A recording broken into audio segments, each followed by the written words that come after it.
Today, Media Eye will be talking to the Western Railway General Manager, Mr. Hemant Kumar, who has been in the helm of affairs of the lifeline of Mumbai.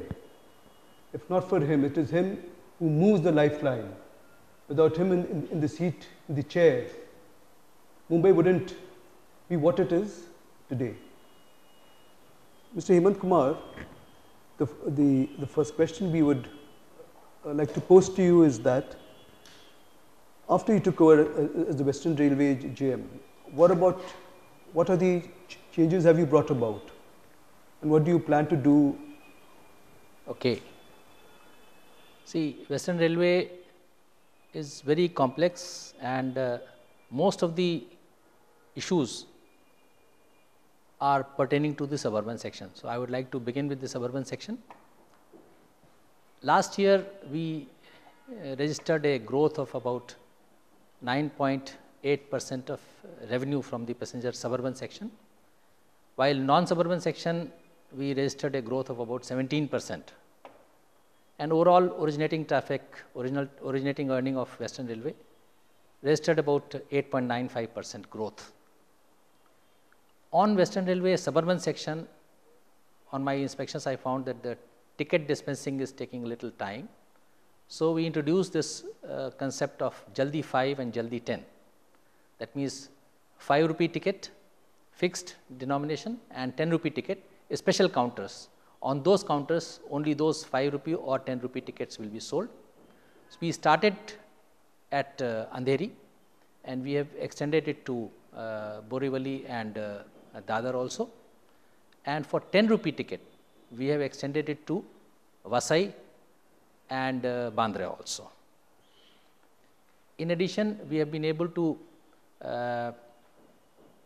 provide escalators on 4 stations of suburban section and 8 stations on the non-suburban section. Total about 57 escalators are to be provided. The second phase ordering is being done by Railway Board. Once they come, then total 57 stations will be there for the escalators, and we will be providing 25 of them on the suburban section.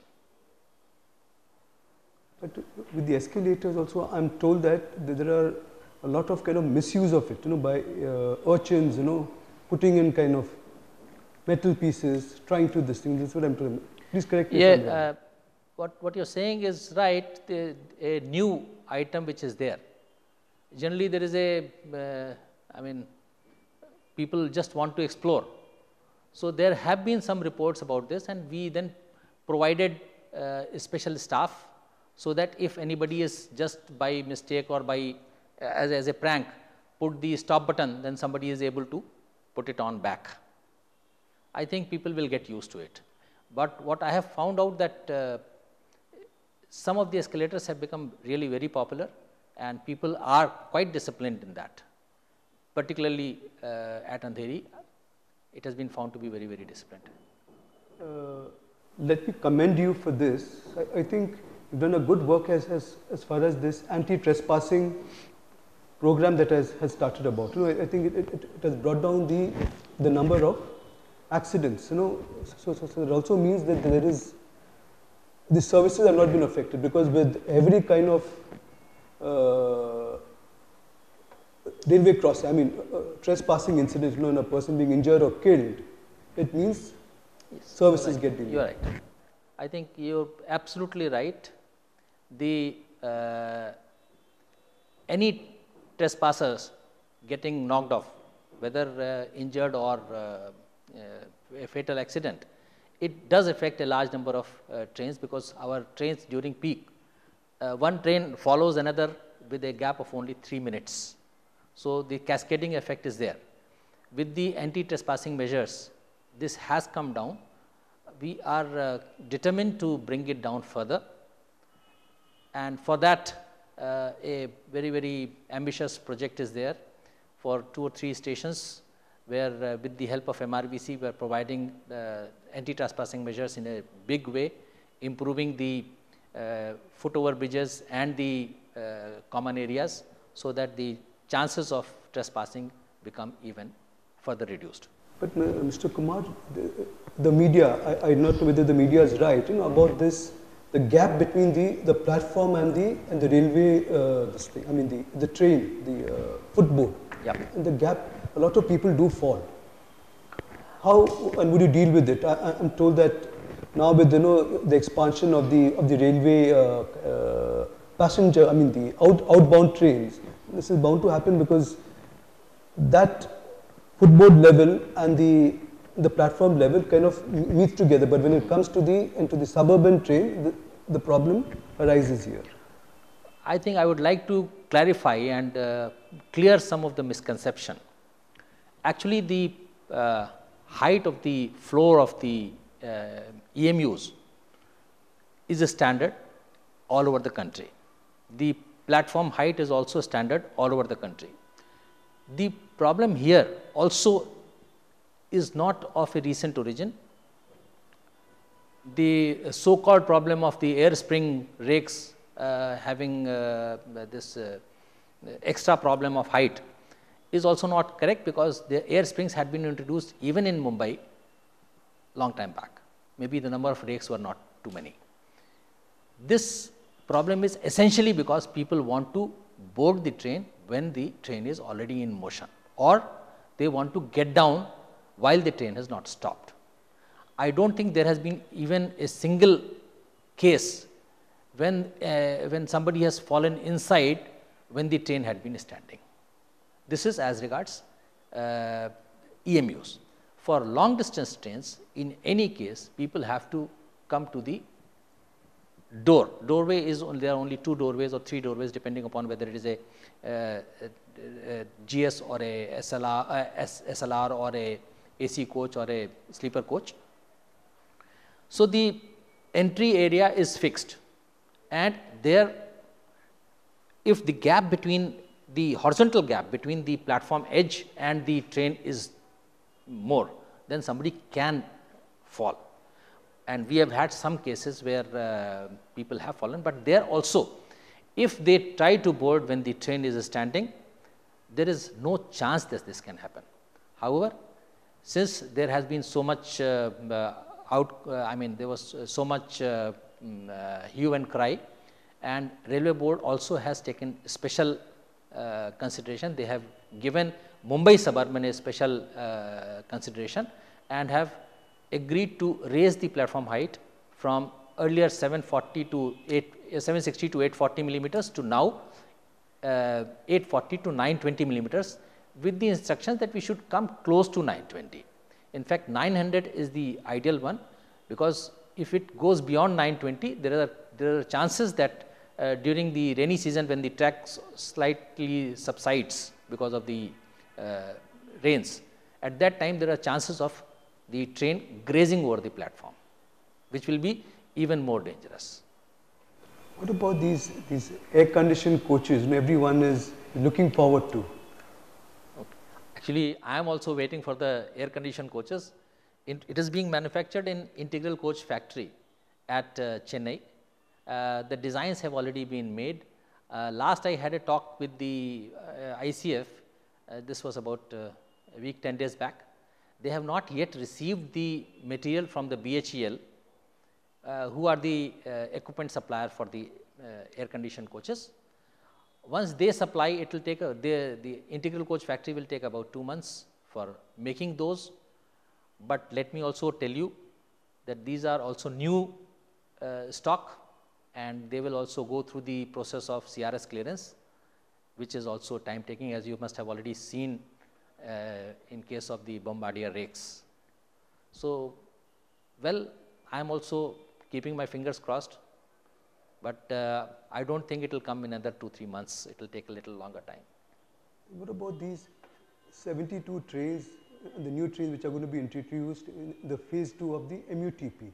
I think some closed door facility is being looked into it by the engineers. Am I right? I would not say that you are completely right, and I would not say that you are completely off. Well, the closed door EMU system is definitely a safer system, because there is no chance of anybody trying to catch the train or while the train is running, because the doors will be closed, nor anybody can come out with the doors closed.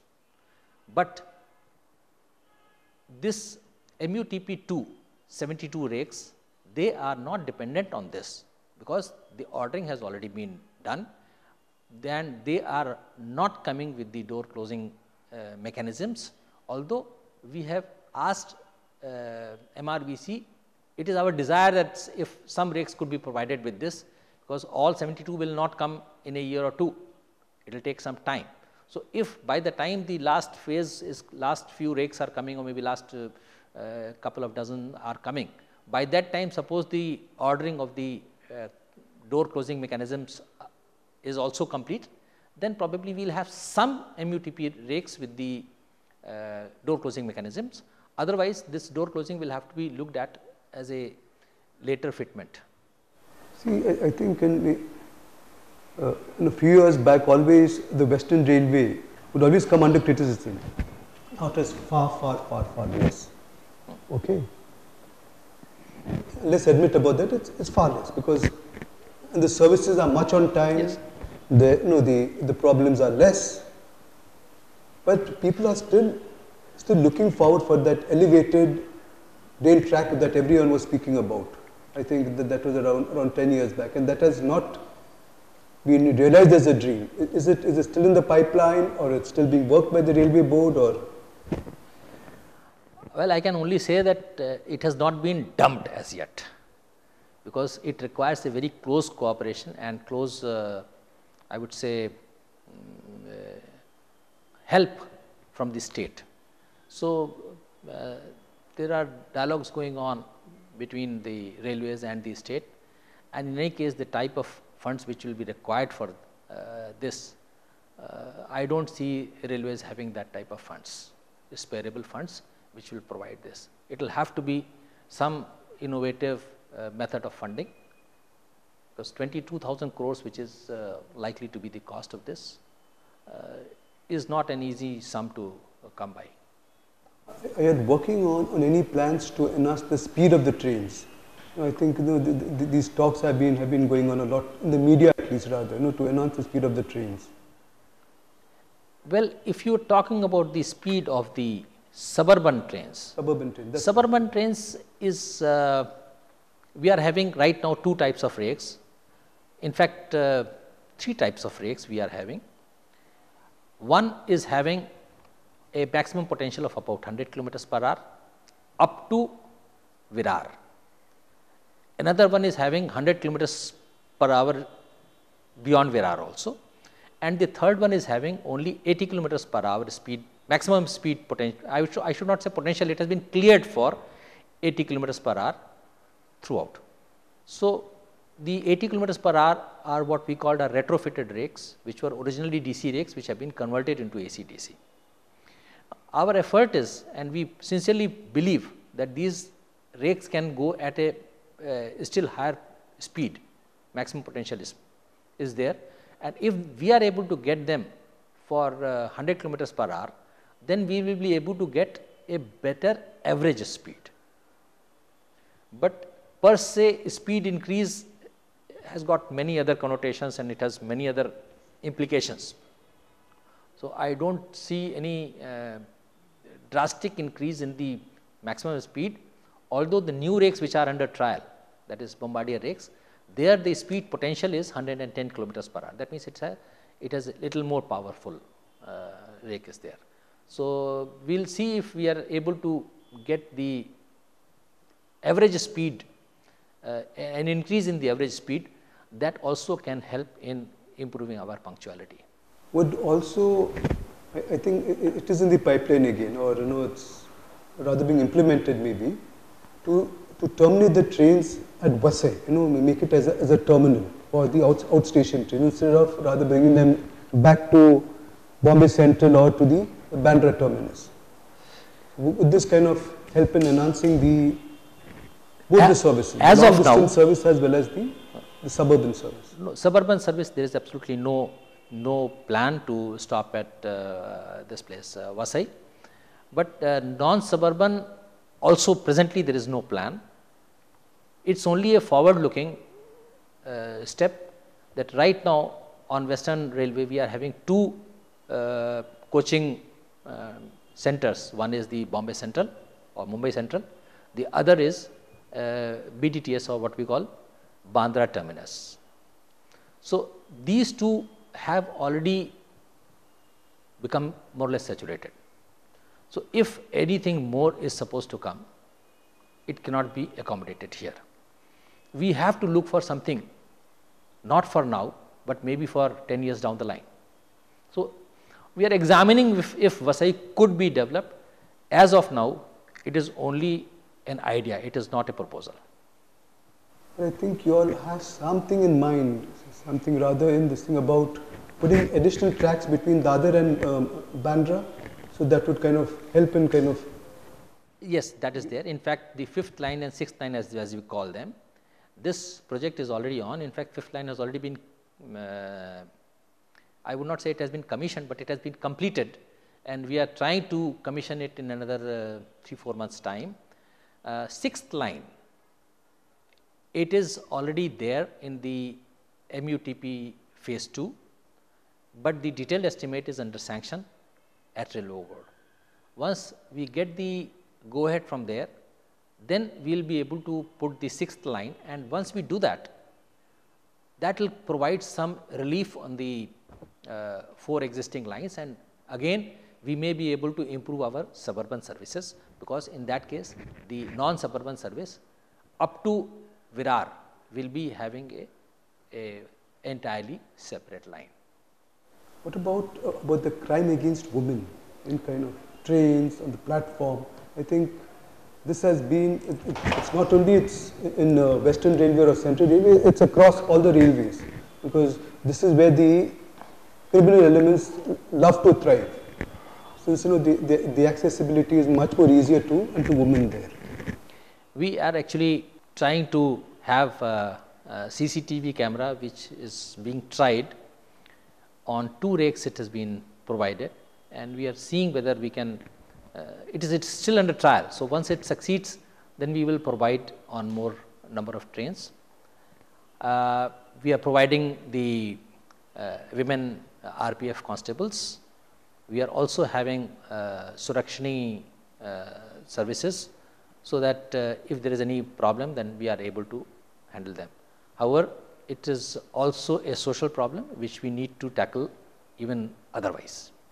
And also about these unauthorized taxi drivers coming to these, coming into the terminus, entering into the platform of the terminus. Not provoking people, offering people, come, I will take you, like it happened at Kurla. That was again a Central Railway. Yes. Actually, we are also have decided, and we are in one place, I think we have already provided it, this prepaid taxi. Once we have that, then still, of course, the vigilance is always there, that you have to go through the prepaid, and then in that case also all the records are kept as to which person has taken passenger for which area, which taxi driver has taken. So, it acts as a deterrent. However, no amount of deterrent will work if you yourself are not vigilant. That's true. That's true. I do agree with you. Yes. Maybe the last 2 questions I'd like to ask you is, one is about the future plans to expand the already oversaturated Western Railway. And why say oversaturated as far as the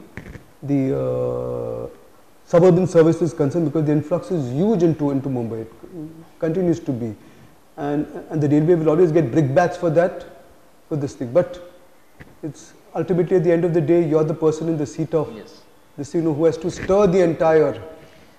That's the reason why I said, you stir the lifeline of Mumbai. Actually, what is required is that we have to have a holistic view, because we have in fact seen some decrease in the footfalls at Churchgate once this Bandra Kurla complex came. So, probably a holistic development plan has to be made for Mumbai as such, because we cannot run more trains than this. Every 3 minutes if a train is coming, you cannot have one train just behind that. Even today the situation is like that. During peak, within 3-minute headway you are having a train. So, the number of trains, I do not think they can be increased much. The only thing is that if we develop the city in a way that there are some other complexes like this where business hubs are there. So, the need to travel and the average distance, it comes down. Then possibly it will be, in fact, I have been talking about it in some discussion with the state authorities, and it has to be done. I mean, you cannot have that the entire, all the officers come in these, in Churchgate area or Nariman Point or Kolaba area, and Western and Central Railway, they just cannot provide it. I mean, you cannot have less than 3-minute headway. So, I think it is something, although we have increased in the last year and a half, we have increased the average number of the rakes, I mean the length of the rakes from 9 coach to 12 coach. All Western Railway rakes have been converted into 12 coaches, and we have also converted 2 rakes to 15 coaches. So, even without increasing any service, if we increase from 9 to 12, 33% more carrying capacity has already been generated. And if we add another 3 coaches in a few more rakes, then to that extent we are creating capacity. Unfortunately, 15-car rakes we cannot run too many right now because of the platform length considerations. Further, on the harbour line, all the platforms have not been increased from 9 to 12. Once they get increased from 9 to 12, some of the, because on the harbour line we have some margin. We cannot run our trains there because our trains are all 12 car. The moment they become 12 car platforms, then we will be able to divert some of our existing Western Railway services onto the harbour line and generate a little more capacity to run a few more trains. The high speed rail corridor between Mumbai to Ahmedabad, I think it is operational? No, actually there has been only a study which has been done, and that study ultimately will have to be considered. It has a lot of capital requirement, and it will probably not be under the Indian Railways aegis. It will have to be a separate agency, maybe a special purpose vehicle or a JV or a PPP, whatever method it may be. It cannot be on Western Railway itself. But it is an exciting prospect because it will provide very fast travel between Mumbai and Ahmedabad. But will it be on the same network, on the rail network? No. It will have to be separate because you cannot merge the 100 kilometers per hour train with the 300 kilometers per hour train. No, I did understand this. No, the engineering part of it. You cannot, because once a 300 kilometers per hour, the track requirements are different. So once a 300 kilometers per hour train is going, and in between there are 100 kilometers per hour trains also. So 100 kilometers per hour train will just not run. So you have to have, and secondly, the 300 kilometers per hour will have to be you will have to provide barricading, because there is no trespassing on that at all. No, even a dog should not be able to come inside. A small animal also, if it comes inside at 300 kilometers per hour, the impact will be like a big animal has come in front of the current trains. So you have to have completely barricaded corridor. But is it in the pipeline as far as? It is. The project is there, and the proposal is there. Let us see whether it comes through. It probably some impetus will be there, and we'll have to wait and watch. I think something will come through, but it will have to be a separate agency. Thanks a lot, Mr. Hemant Kumar. It was absolutely a pleasure and highly appreciated for enlightening me and the commuters, and the viewers. Thank you. Thank you. On the lifeline of Mumbai. Thank you. Thank you. Mr. Hemendra Kumar General Manager, Western Railway, dwelt and enlightened us on varied issues, right from passenger safety to improving the railway services, right to the high-speed corridor, speaking about how he'd bring about changes in the Western Railway and how he will go about enforcing his expansion plans to enhance railway services in Mumbai and in outstation trains.